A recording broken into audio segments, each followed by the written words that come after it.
41 உயிர்கள். இவர் மேல் தவறு அவர் மேல் தவறு என்று யார் பக்கம் தவறு சொன்னாலும் இது அரசியல் ஆகிவிடும். இது அரசியல் ஆகிவிடும் என்பதாலேயே இதனை கடந்து போகவும் முடியவில்லை.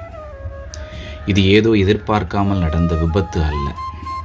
மனசாட்சி உள்ள யாரும் இதை விபத்து என்று சொல்லிவிட முடியாது. முன் யோசனையோடு திட்டமிட்டிருந்தால் இதனை சமாளித்திருக்க முடியும் என்பதே அவரின் கருத்து. இதில் என்னுடைய செய்தி என்னவென்றால், மாணவர் கூட்டம், பள்ளி மாணவர் கூட்டங்களுக்கே என்னுடைய செய்தி. என்னை பொறுத்தவரையில் ஒரு மனிதன் எப்பொழுது அரசியலில் ஈடுபட வேண்டும் என்றால், தன்னிறை உள்ள ஒரு வாழ்க்கையை தனக்கும் தன் குடும்பத்திற்கும் தன்னை சார்ந்தவர்களுக்கும் அமைத்து கொடுத்து விட்ட பிறகே ஈடுபடல் வேண்டும். மாணவர்களே, அரசியல் என்றால் உங்களுக்கு என்னவென்று தெரியாது. அது திரைப்படங்களிலே காட்டுவது போல மிகைப்படுத்தப்பட்ட ஒன்று அல்ல. அதை அறிந்து கொள்ளக்கூடிய பருவம் இது கிடையாது. அதற்கு வயது இருக்கிறது, அனுபவம் இருக்கிறது. எல்லாவற்றையும் தாண்டி பிஞ்சு குழந்தைகளுக்கும் இந்த அரசியலுக்கும் என்ன சம்பந்தம்? ஏன் அவர்களை இதில் இழுத்து வருகிறீர்கள்? இது அமைதியாக வாழ்ந்து கொண்டிருக்கக்கூடிய தேசம்.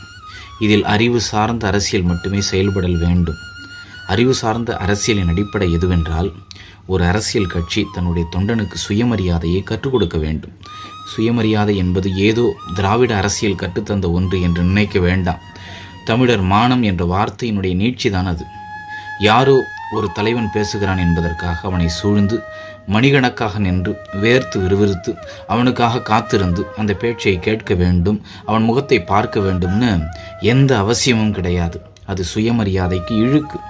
அடிப்படையில் இதை புரிந்து கொள்ள வேண்டும்.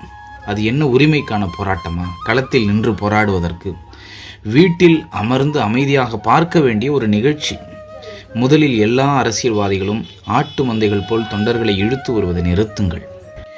அவர்களை நாற்காலியிட்டு அமர செய்து உங்கள் கருத்துக்களை வெளிப்படுத்துங்கள். தொண்டர்களும் நீங்கள் நாற்காலிகளில் அமர்ந்துதான் கேட்க வேண்டும் என்பதை அடிப்படையில் புரிந்து கொள்ளுங்கள். உங்களுக்கு மரியாதை முக்கியம். தலைவன் என்பவன் வானத்திலிருந்து குதித்தவன் அல்ல. உங்களோடு பிறந்து உங்களோடு வளர்ந்தவன் தான். அவன் விமர்சனத்திற்கு அப்பாற்பட்டவனும் அல்ல. அவனுக்கு கடவுளுக்கு இணையான பிம்பத்தை கொடுக்க வேண்டாம். அது முட்டாள்களின் வேலை. அவன் ஒரு சாதாரண மனிதன்தான். உங்கள் அபிமானத்தால் உருவானவன் தான் என்பதை புரிந்து கொள்ளுங்கள். மேலும் உங்கள் சுயலாபத்திற்காக தலைவர்களே பள்ளி மாணவர்களை பலியாக்க வேண்டாம். நன்றி.